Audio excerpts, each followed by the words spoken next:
ప్రశ్నలు అడగడం, సూచనలు చేయడం, ప్రభుత్వం వైపు నుంచి వివరణ కోరడం జరిగింది.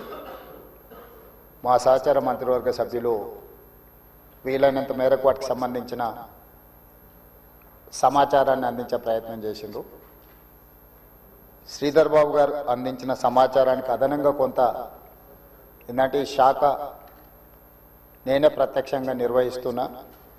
చాలా సందర్భాలలో ఈ సమీక్షలో కానీ కన్సల్టెంట్స్తో కానీ అధికారులతో కొన్ని నెలల తరబడి సమీక్షలో నేను ఉన్నా కాబట్టి నాకు కొంత అదనపు సమాచారం తెలుసు.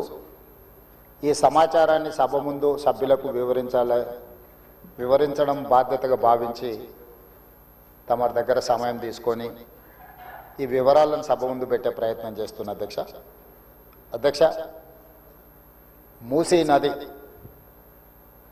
వికారాబాద్ జిల్లా అనంతగిరి కొండల్లో మొదలయ్యి నల్గొండ జిల్లా వాడపల్లి దగ్గర కృష్ణానదిలో కలుస్తుంది. దాదాపుగా అనంతగిరి కొండల నుంచి వాడపల్లి వరకు 240 కిలోమీటర్లు మూసీ నది ప్రవహిస్తుంది. ఈ మూసీ నది మూసీ ఒకటే లేదు అధ్యక్ష, ఇందులో ఈసా నది కూడా ఉంది.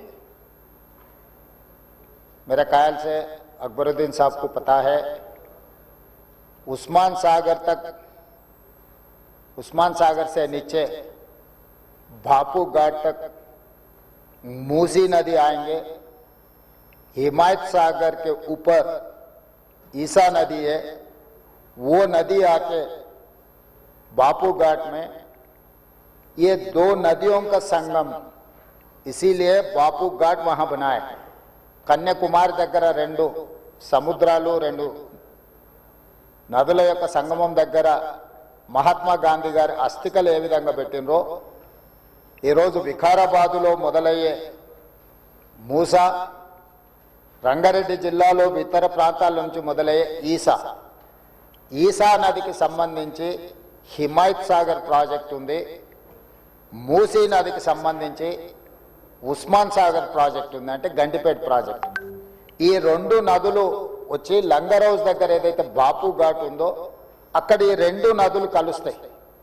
ఆ 2 నదుల కలయిక దగ్గరనే మహాత్మా గాంధీ గారి అస్థికలను పెట్టి బాపు ఘాట్ను నిర్మించడం జరిగింది. అధ్యక్ష, ఈరోజు నాగరికత నదీ పరివాహక ప్రాంతంలోనే పెరిగింది. ప్రపంచంలో ఏ నగర విస్తీర్ణమైన ఏ ప్రజల యొక్క నాగరికత అభివృద్ధి చెందిందంటే నదీ పరివాహక ప్రాంతంలోనే మానవుల యొక్క నాగరికత అభివృద్ధి చెందింది. నదీ పరివాహక ప్రాంతాలలోనే గ్రామాలు కానీ పట్టణాలు కానీ నగరాలు కానీ నిర్మించడం జరిగింది. ఈ నదీ పరివాహక ప్రాంతంలో నిర్మించిన గ్రామాలు మనకు ప్రతి ఊరు కానుకొని చెరువు ఉంటుంది. ఊరి యొక్క తాగునీరు సాగునీరు అవసరాలు తీర్చడానికి పట్టణాలలో కూడా మీరు పెద్ద పెద్ద లేకులు చూసారు. ఈరోజు హైదరాబాద్ నగరంలో కూడా కాకతీయుల నుంచి మొదలు పెడితే కులీ కుతుబ్ షాయిలు నిజాం వరకు ఈ ప్రాజెక్టులను నిర్మించడం ద్వారా ప్రజల యొక్క సాగునీరు తాగునీరు అవసరాలను తీర్చడమే కాకుండా పరిశ్రమలను ఏర్పాటు చేయడానికి కూడా ప్రణాళికబద్ధంగా ఆనాటి కాకతీయ సామ్రాజ్యం నుంచి మొదలు పెడితే చివరి నవాబ్ నిజాం నవాబు వరకు కూడా ఈ నదుల యొక్క పరివాహక ప్రాంతంలోనే ప్రాజెక్టులను కట్టడం జరిగింది. ఈరోజు మంజురా నది ఉండొచ్చు, నిజాం సాగర్ ఉండొచ్చు, లేకపోతే ట్యాంక్ బండ్ ఉండొచ్చు, ఉస్మాన్ సాగర్ ఉండొచ్చు, హిమాయత్ సాగర్ ఉండొచ్చు. వరదలను నియంత్రించాలి. 1908లో ఈ నగరం మీద వరద తుఫాను ఉప్పెనై వేలాది మందిని బలిగొన్నప్పుడు నిజాం సర్కార్ నిజాం ప్రభు మనసు చెల్లించి ఈ సమస్యకు శాశ్వత పరిష్కారం చూపించాలి అని చెప్పి ప్రపంచ స్థాయిలో ఆ రోజుల్లోనే టెండర్లు పిలిచి సాంకేతిక నిపుణులను నియమించి మోక్షగుండం విశ్వేశ్వరయ్య ద్వారా శాశ్వతంగా ఈ నగరానికి వరద ముప్పు నుంచి రక్షించడమే కాకుండా తాగునీటి సమస్యను పరిష్కరించడానికి 1908లో నిజాం సర్కార్ ఈ కార్యక్రమాన్ని ఈ ప్రాజెక్టును చేపట్టడం జరిగింది. 1921-22కు ఉస్మాన్ సాగర్, హిమాయత్ సాగర్ ప్రాజెక్టులను నిర్మించి ఈ రోజుకు 105 సంవత్సరాలైన ఈ పట్టణం నగరం మహానగరంగా విస్తరించిన 105 సంవత్సరాల క్రితం నిజాం ప్రభు నిర్మించిన ఉస్మాన్ సాగర్, హిమాయత్ సాగరే హైదరాబాద్ ప్రజల యొక్క దాహార్తిని, ప్రజలకు పాపులర్గా గండిపేట నీళ్ళు అని తెలుసు. హైదరాబాద్కి ఎవరైనా వచ్చి కొంచెం హుషారైతే గండిపేట నీళ్ళు అడ్డట్టున్నాయని అంటుంటారు మనోళ్ళు పెద్దలు. అంటే గండిపేట నీళ్ళలో వికారాబాద్ నుంచి వచ్చే నీళ్ళల్లో ఒక గొప్ప మహత్యం ఉంది. వికారాబాద్ అడవి ఏదో పిచ్చి మొక్కలతో మొలిచిన అడవి కాదు అధ్యక్ష, వనమూలికలతో కూడుకున్న అడవి. వఖారాబాద్ కా హవా లాఖోं का దవా, అంతేనా అధ్యక్ష? లాఖోं మరీదోं का దవా. టీబీ వచ్చిన వాళ్ళని తీసుకెళ్లి వికారాబాద్లో వదిలేస్తే అక్కడ 3 నెలలు ఉంటే నేచరే వాళ్ళని క్యూర్ చేసే విధంగా, అంటే నిజాం వికారాబాద్ అడవులను పిచ్చి మొక్కలతో కాకుండా వనమూలికలతో కూడుకున్న చెట్లను నాటి వాటిని పెంచడం వల్ల వికారాబాద్లో టెంపరేచర్స్ తక్కువ ఉంటాయి అధ్యక్ష. హైదరాబాద్లో ఈ చుట్టుముట్టుతుండే టెంపరేచర్ కంటే 2-3 డిగ్రీలు వికారాబాద్ అనంతగిరి కొండల్లో టెంపరేచర్ తక్కువ ఉంటుంది. అక్కడ గాలి, అక్కడి నీరు చాలా గొప్ప వనమూలికలతో కూడుకున్నది. ఆ నీళ్ళే గండిపేటకు వచ్చి ఆ గండిపేట నీళ్ళే హైదరాబాద్ నగరానికి ప్రజలకు తాగడానికి ఇవ్వడం ద్వారా మన ఆరోగ్యాన్ని కాపాడడం కాకుండా మనకు తెలివితేటలను కూడా మెరుగుపరచుకోవడానికి నిజాం సర్కార్ ఇవన్నీ ఏర్పాటు చేసింది అధ్యక్ష. కాలక్రమేణా స్వతంత్రం వచ్చింది, సాంకేతిక నైపుణ్యం పెరిగింది. సాంకేతిక నైపుణ్యంతో నగరాలు అభివృద్ధి చెంది జలవనరులను కాపాడుకోవాల్సిన మనము ఆ దిశగా ప్రయాణం చేయలే అధ్యక్ష. శాశ్వత సమస్యల్ని పరిష్కరించి మన ఆరోగ్యాన్ని కాపాడే జలవనరులను కలుషితం చేయడమే కాకుండా కబ్జాలు పెట్టి ఫామ్ హౌజులు కట్టి ఫామ్ హౌజ్లో డ్రైనేజ్ లైన్లు తీసుకెళ్లి ఈ గండిపేట, హిమాయత్ సాగర్ కలిపిండ్రు అధ్యక్ష. ఆగర్భ శ్రీమంతులు కట్టుకున్న ఫామ్ హౌజుల్లో ఉన్న డ్రైనేజ్ కనెక్షన్స్ తీసుకెళ్లి గండిపేటకు, హిమాయత్ సాగర్కు కనెక్ట్ చేస్తే వాళ్ళ మీద ఉక్కుపాదం మోపి అన్నిటిని కూలగొట్టి లక్షలాది నగరంలో ప్రజలు తాగే నీళ్లను కలుషితం చేస్తే ఎవరిని క్షమించమని చెప్పి మా ప్రభుత్వం వచ్చిన తర్వాత కఠినమైన చర్యలు తీసుకున్నది అధ్యక్ష. దాని మీద ఎన్నో విమర్శలు వచ్చినాయి. జన్వాడలో ఫామ్ హౌజులు, మొయినాబాద్లో ఫామ్ హౌజులు కట్టుకున్న వాళ్ళు నా మీద దాడి చేసిరు. లక్షల కోట్ల రూపాయలు సోషల్ మీడియాలో ఖర్చులు పెట్టి బద్నాం చేసే ప్రయత్నం చేసిరు. అయినా మా సంకల్పం మంచిది, పేద ప్రజలకు మేలు జరగాలన్న ఆలోచనతో ఎన్ని విమర్శలు వచ్చినా వెనక్కి తగ్గకుండా 100% ఆ కార్యక్రమాన్ని ముందు తీసుకెళ్లే ప్రయత్నం చేసి, అదేవిధంగా మాకొచ్చిన అవకాశాలలో ప్రపంచంలో చాలా దేశాలు తిరిగినాం అధ్యక్ష. చాలా దేశాలను చూసినాం. అభివృద్ధి చెందిన ప్రతి దేశంలో ఒక నదీ పరివాహక ప్రాంతాన్ని అభివృద్ధి చేయడమే కాకుండా వ్యాపార కేంద్రాలుగా మార్చారు. ఈరోజు న్యూయార్క్, న్యూజెర్సీ మధ్యలో హడ్సన్ రివర్, లేకపోతే లండన్లో థేమ్ రివర్. నేనే మంత్రులనే కాకుండా మిత్రులు అక్బరుద్దీన్ ఓవైసీ గారితో కూడా కలిసి మేము లండన్లో ఆ ప్రాజెక్టును పరిశీలించడం జరిగింది. జపాన్లో చూడడం జరిగింది, సౌత్ కొరియాలో చూడడం జరిగింది, సింగపూర్ లాంటి నూతనంగా అభివృద్ధి చెందిన దేశాలను మనం పర్యటించడం జరిగింది. జర్మన్ లాంటి దేశాలు తమరు కూడా కౌన్సిల్ చైర్పర్సన్ సుఖేందర్ రెడ్డి గారు కూడా వెళ్ళి మీరు చూసి వచ్చి మీరు కూడా నాతోని మీ అనుభవాలను కొంత నాకు వివరించడం జరిగింది.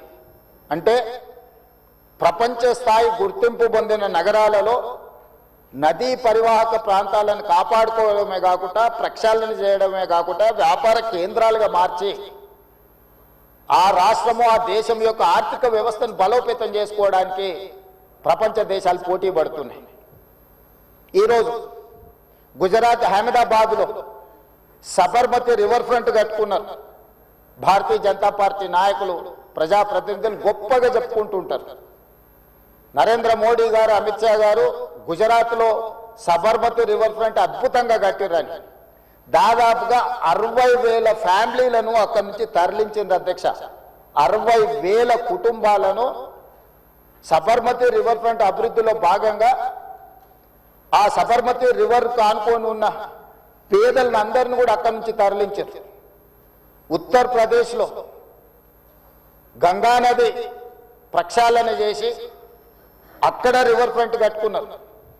ఈ మధ్యకాలంలో ఢిల్లీ ఎన్నికల్లో బీజేపీ యమునా నదిని ప్రక్షాళన చేసి ప్రపంచ స్థాయి నదీ పరివాహక ప్రాంతాన్ని అభివృద్ధి చేస్తామని ఎన్నికల్లో భారతీయ జనతా పార్టీ నరేంద్ర మోడీ గారు చెప్పి ఢిల్లీ ఎన్నికల్లో గెలవడం జరిగింది.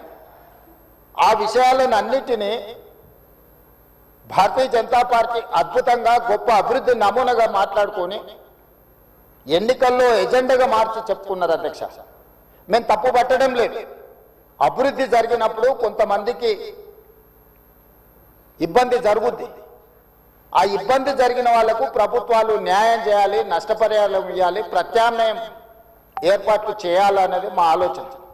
మేము యమునా నదిని వ్యతిరేకించలే, గంగా నదిని వ్యతిరేకించలే, సబర్మతి నది రివర్ ఫ్రంట్ మేము వ్యతిరేకించలే అధ్యక్ష. కాంగ్రెస్ పార్టీ ఆయా రాష్ట్రాలల్లో అక్కడ నివాసం కోల్పోతున్న వాళ్లకు మెరుగైన వసతులు కల్పించండి అని మాత్రమే ప్రభుత్వాలకు సూచన చేసినాం అధ్యక్ష.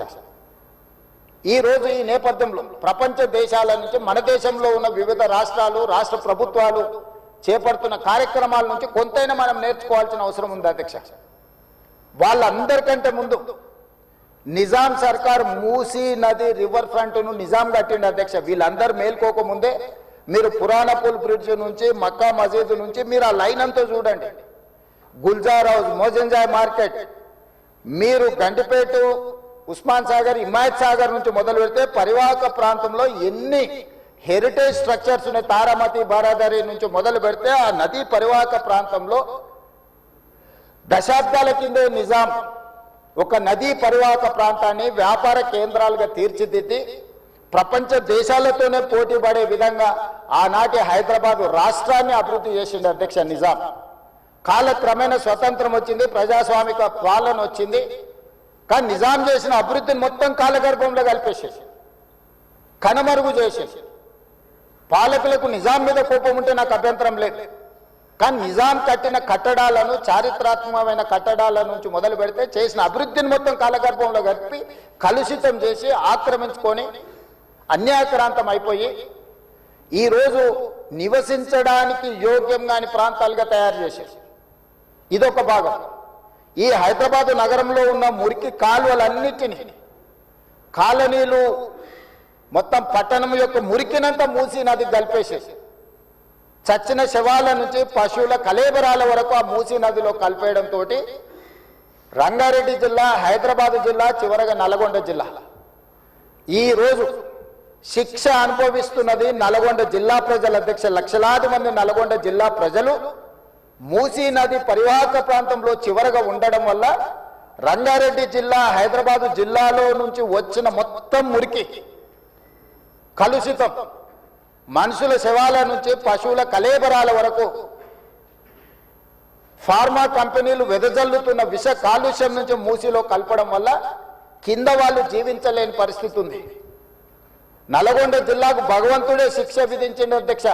వాళ్ళ దురదృష్టం దేవుడే వాళ్ళ మీద కక్ష కట్టిండు అన్నట్టుగా ఫ్లోరైడ్ ప్రాంతంగా ఆ ప్రాంత ప్రజలు పేదవాళ్ళు కాళ్ళు వంకర, చేతులు వంకర, నడుము వంకర, పుట్టే పిల్లలు అష్ట వంకరలతో పుడుతుంటే కన్న తల్లిదండ్రుల యొక్క దుఃఖం ఎలాంటిదో అర్థం చేసుకోండి అధ్యక్ష. ఇదే కాకుండా పిడుగులాంటి ప్రమాదం వాళ్లకు మూసీ నుంచి వచ్చింది అధ్యక్ష. మూసీ పరివాహక ప్రాంతంలో